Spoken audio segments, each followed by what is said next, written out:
Alright guys, in this video I'm going to show you how to create underground style melodies, and I'll show you the sound design behind it as well. So we're going to be using Serum because Serum has so many features that are really good for this style. So let's open up Serum 2. Before we get into sound design, we're going to design the music theory first because this is the underlying thing behind the sound. So firstly, we're just using a saw, and what we're going to do is use simple 7th chord. So let's right click, go to the piano roll. I'll teach you guys 1/7 chord is called a minor 7th, 0, 3, 7, 10. So wherever you start is 0. Okay, 0. And then we're going to count up 3. So 0, count up your keyboard note by note. 1, 2, 3, 4, 5, 6, 7, 8, 9, 10.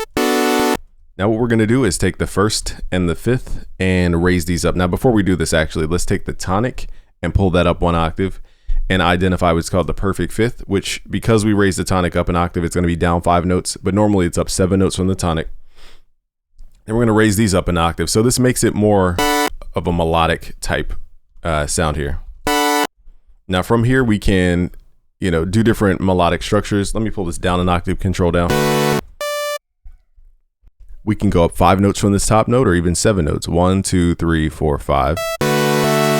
Okay, we can go up 7 notes. 1, 2, 3, 4, 5, 6, 7. So again, the perfect 4th is 5 notes away from your tonic. The perfect 5th is 7 notes away from the tonic. They always work. And then from here, we could just use, I'm trying not to get too advanced, but basically we could take this note here and pull it up an octave or 2 as well. And now what we're going to do is give it what's called tresillo. So tresillo is tre, si, o, tre, si, o, like that.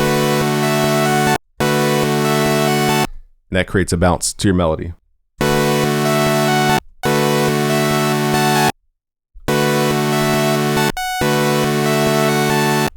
All right, now what we're going to do is pull this down.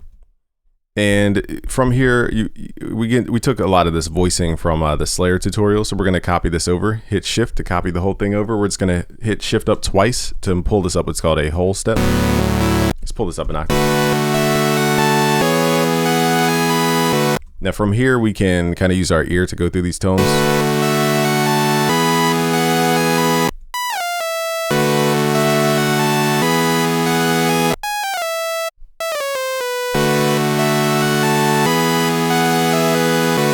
So we can continue this. Now we can copy it one more time and just copy, hit shift, pull it over, and then we can pull it down 1/2 step below the tonic. So in this case, C sharp.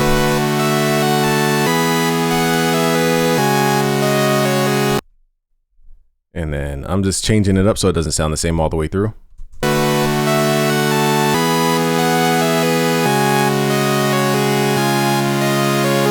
So I'm just using this 1/2 step chromaticism, it's called. So it's a different melody, not your typical melody. Now let's go inside of Serum. We're going to start off with the arpeggiator. We're going to go to the arpeggiator, go to triplets, and then pull this to 1/12 timing so it has a triplet.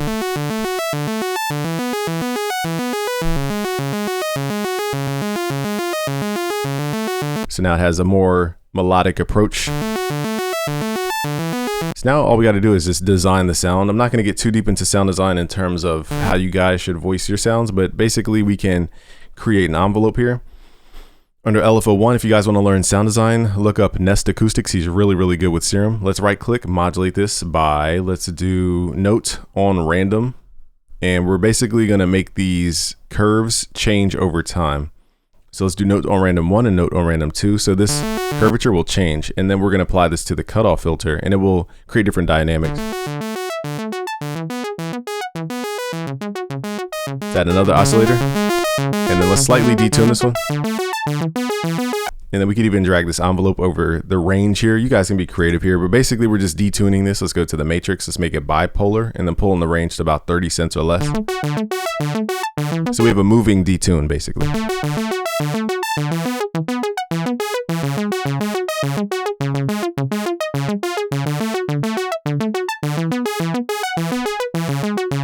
We can also modulate the node. So if you right click, you can modulate the x-axis of the node and then do the same exact thing. We could do note on random 1.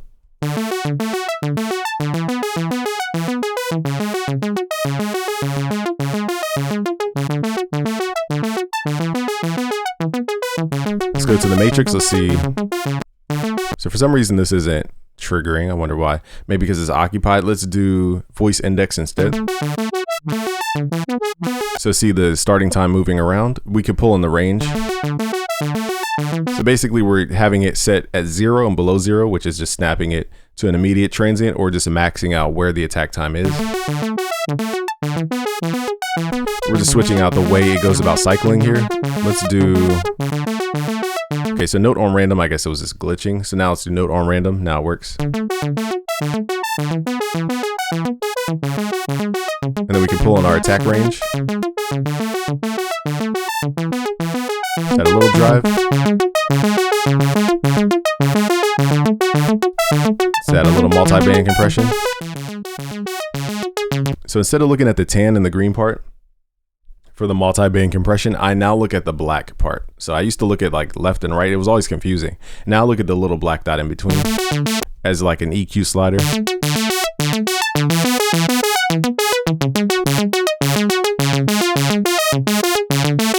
Give it a little dimension.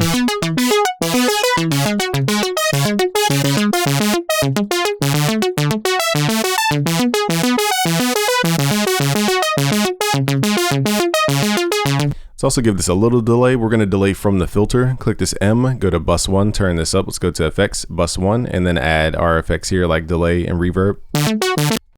Now the filter goes through the delay. Let's do ping pong delay.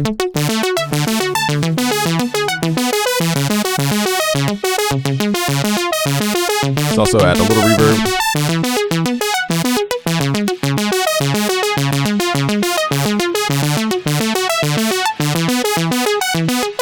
All right, now let's work on the bass. So we're going to take the bottom notes of this chord progression here and just copy this, hit Control C. Let's open up another Serum. And again, I learned a lot of these techniques from Nest Acoustics. All right, so guys, go subscribe to his tutorial series about Serum 2.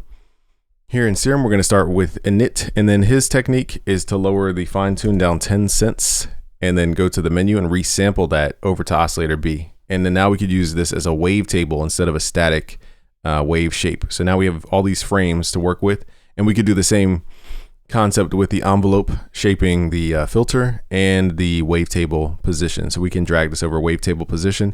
Weird thing about wavetable, it works backwards. So you got to like, and then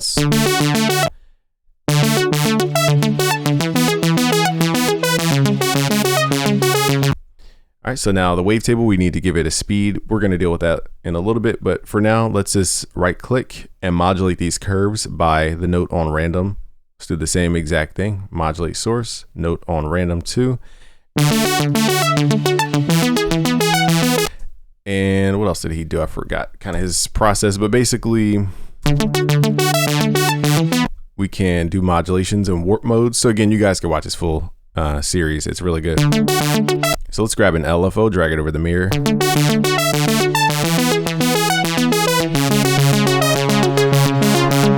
So I like to run it through a very specific filter type called a scream filter.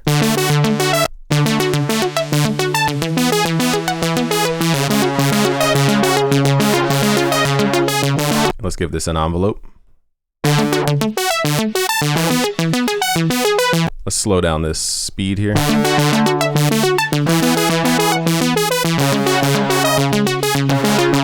pull down the octave.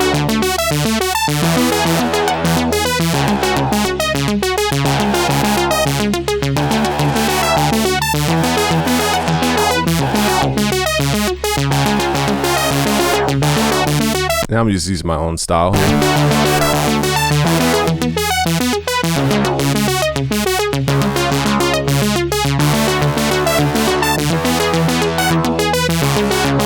So from this stage, we can use a phaser as like a modulation source over the filter type. Use a multi-band compressor. I like to pull the release and attack down to 0 so I could hear the grit.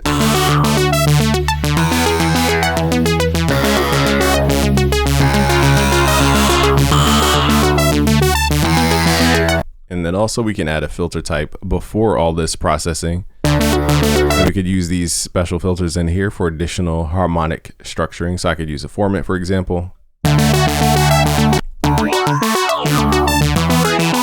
So formant 1, I think, has the most tone. we can give this an envelope.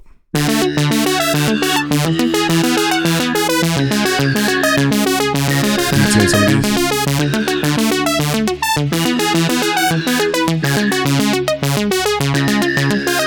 Now we just got to pull the bass back into the actual tone, so we could do this through the compressor.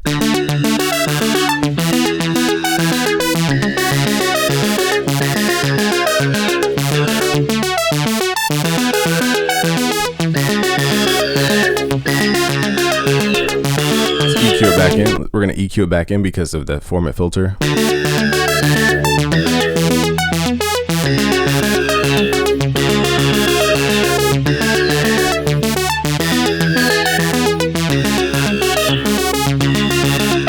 can also try different warp types.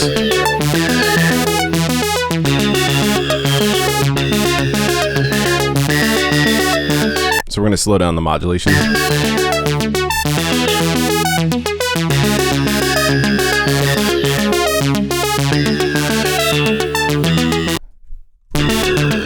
Gonna pull the notes down. Now we're gonna add little octave jumps. And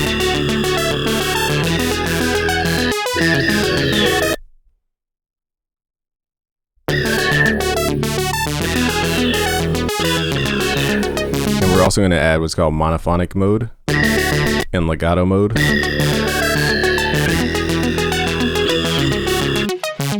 So the notes slide. Let's add a little portamento. So it goes like that.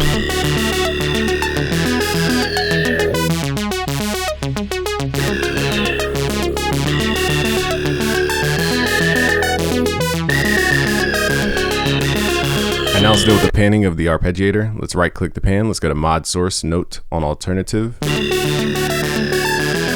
widen it out. Let's go to the matrix and pull in the range.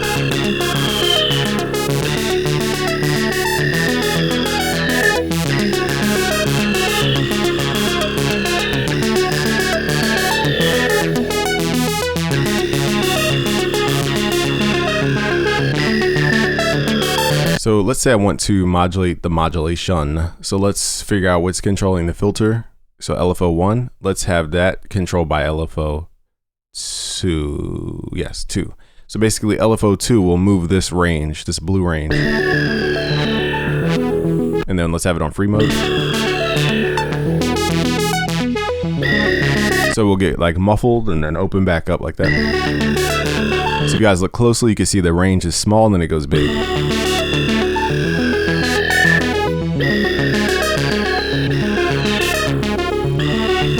Make sure the quality's on ultra. We can also add distortion. Let's go to the effects. Try some tube distortion.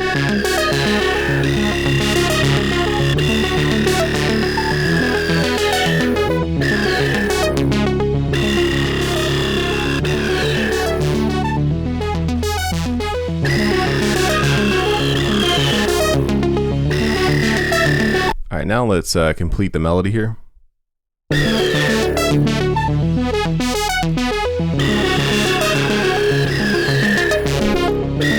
So let's just make the second half unique. And let's change this third chord. I'm just hitting shift up to transpose. I'm not thinking about the chord type.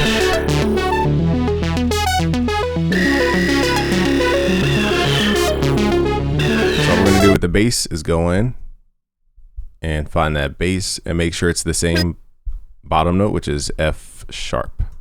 Let's pull that up, hit shift up.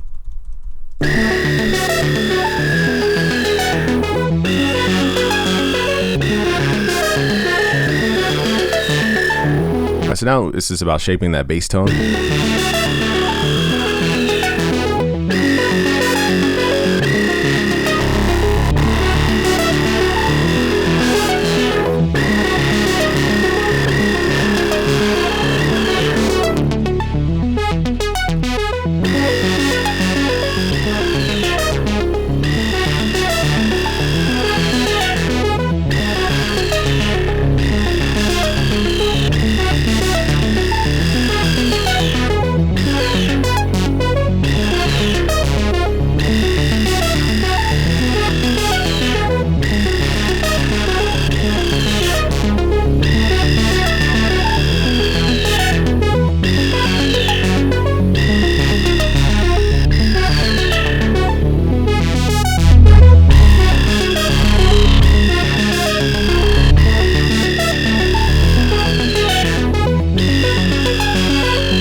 So this formant filter is a huge part of the sound.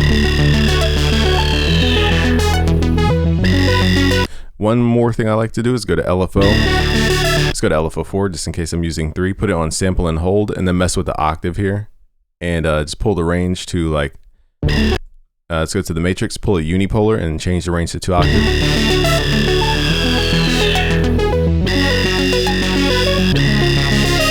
So now it's going like that.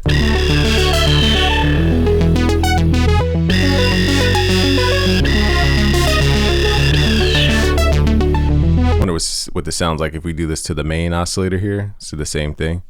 Unipolar, 2 octaves. You can read the values in the bottom. So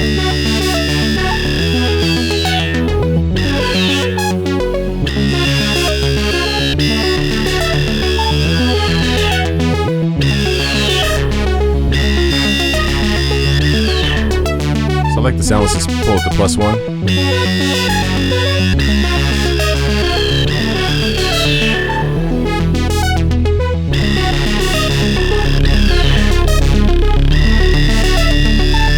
So I'm gonna have a sawtooth plate without the filter, that way it doesn't have the formant on it.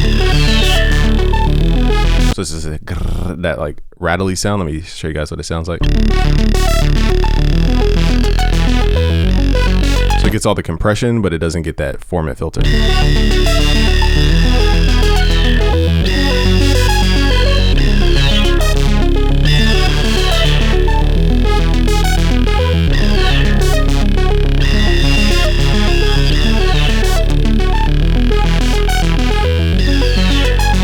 Now we're adding unison to widen it.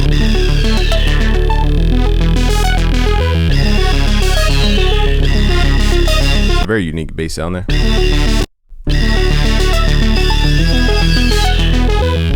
Let's bring the bass in over time. Let's hit Control G and let's make this unique. Pattern 2, we're gonna remove the bass so that the arpeggio has more. And again, you guys can learn from Nest Acoustics on how to sound design like this in Serum. His really good videos and his paid program.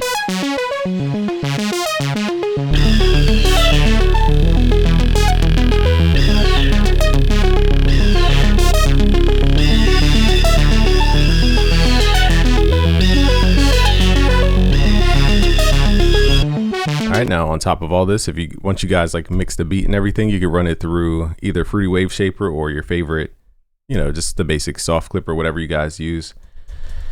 Now I would do this after the beat. I wouldn't do it with just the melody because you still have to understand where the bass would go, the drums and the snares and different things. So doing this by itself doesn't really make much sense. I wouldn't do it at this level. I would do it at the track level, but I'm just showing you guys to set this to bipolar mode. Right click, go to single curve 2 or 3 is my favorite.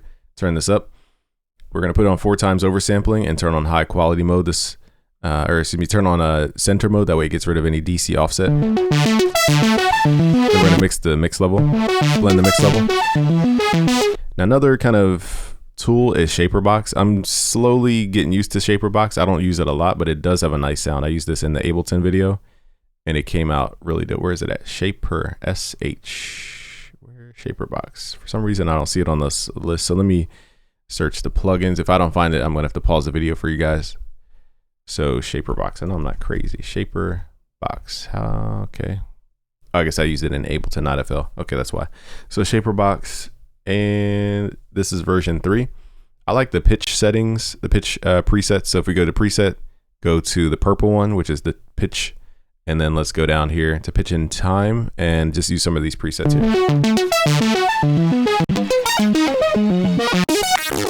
I think I used the bandpass filter step. This one is really dope.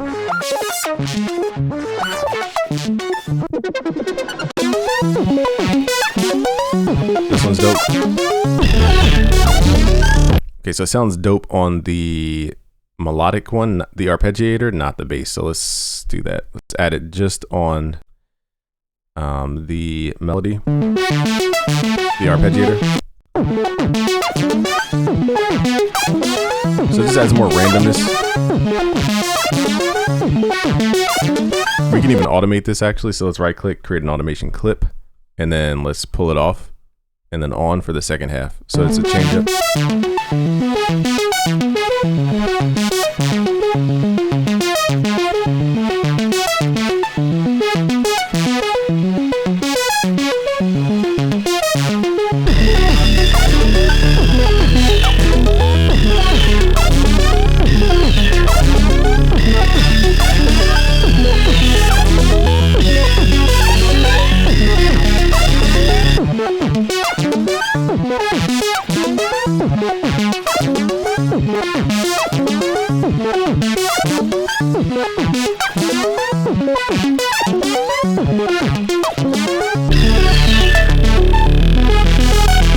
create like a lead sound here. I'm trying not to overfill this melody because it can be overfilling. Plus Shaper Box adds like a little delay, so it's kind of hard to produce with delay. But let's add a monophonic legato. Let's add 2 saw teeth. We're just going to slightly detune them. Run these through some distortion, some tube distortion.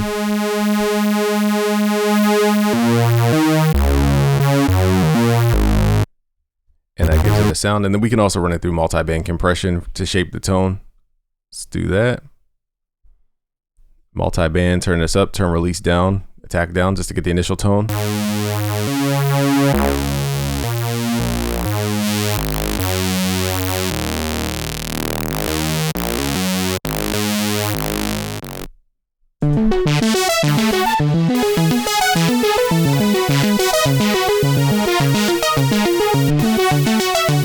Let's record this one by one.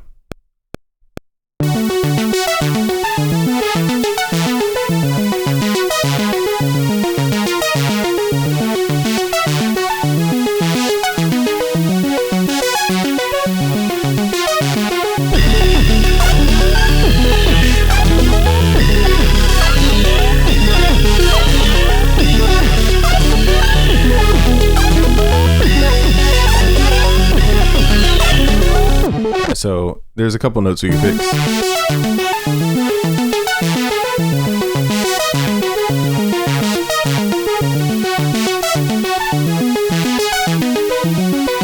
So that note right there, let's fix that.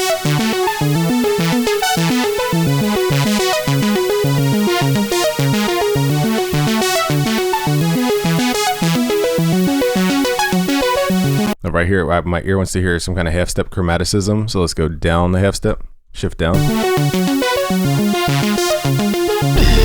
And then back to the half step up. So that's called chromaticism, very jazz theory approach. So you guys find it that underground has some of the most music theory inside of it.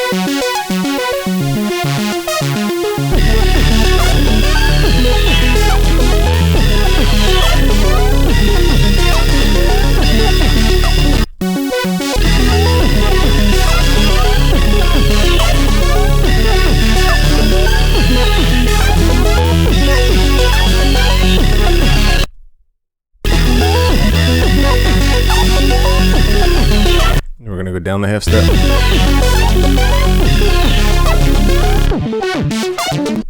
So for leads, we don't have to do much except just make them heard.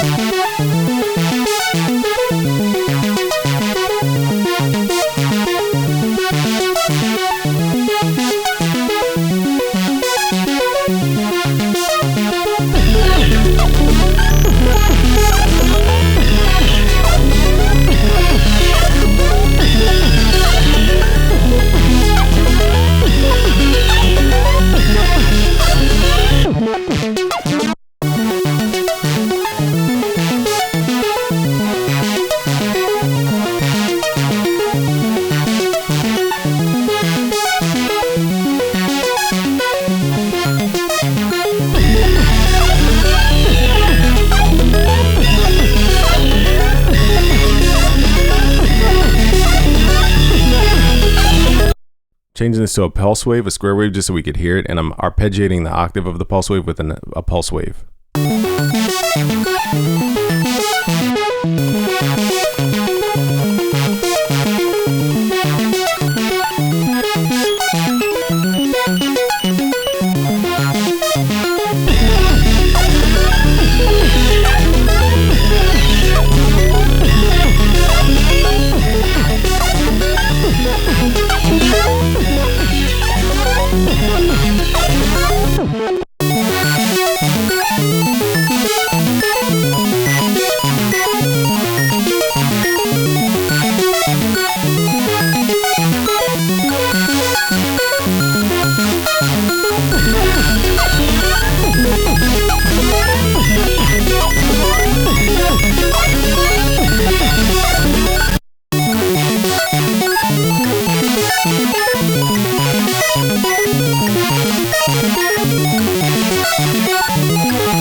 We're going to use triplets, so it's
right, so with more touch-ups and more focus, you guys can turn that into a full track. So I just wanted to show you guys little sound design techniques. To learn more, go to busyworksbeats.com/premium. Peace out, guys. You guys will get the project files at busyworksbeats.com/betterbeatmaker.